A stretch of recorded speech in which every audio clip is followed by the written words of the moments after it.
Being able to breathe and sleep well through the night has an impact on the way we experience life and perform our work.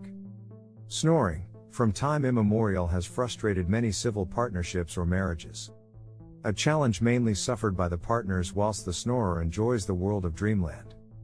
Not because they do it deliberately, but they often do not notice that they suffer from that, and has sometimes led to divorce, an undesirable outcome. However, everyone snores occasionally. Some people snore regularly without any sleep-related symptoms. Snoring may also be caused by a sleep disorder called obstructive sleep apnea, which disrupts sleep and leads to other health issues such as heart disease. On this basis, it is advised to visit a doctor for medical advice if you snore or if your partner mentions that you snore. Snoring happens when air cannot flow freely through the airway as you breathe in and out during sleep.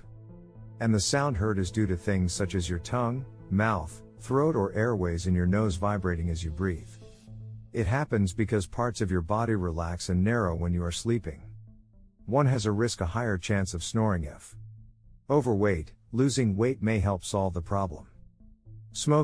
Quitting smoking can help. Drinking too much alcohol, reducing/quitting alcohol intake can resolve the problem.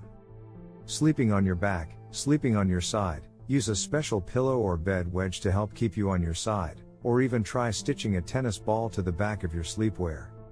One is strongly advised to visit their doctor with their partners for better description of the nature of the snoring if lifestyle changes are not helping your snoring. If the snoring is affecting your partner's life, and if having loud snoring, waking up choking or gasping, episodes of stopping breathing during your sleep, daytime fatigue and sleepiness, morning headache, waking up with a sore throat or dry mouth, mood changes, difficulty concentrating, high blood pressure, and heart disease, as these may be associated with obstructive sleep apnea. Thank you for listening to the end of video. Check my other video on sleep hygiene and symptoms of depression. Kindly hit the subscribe button and like the video.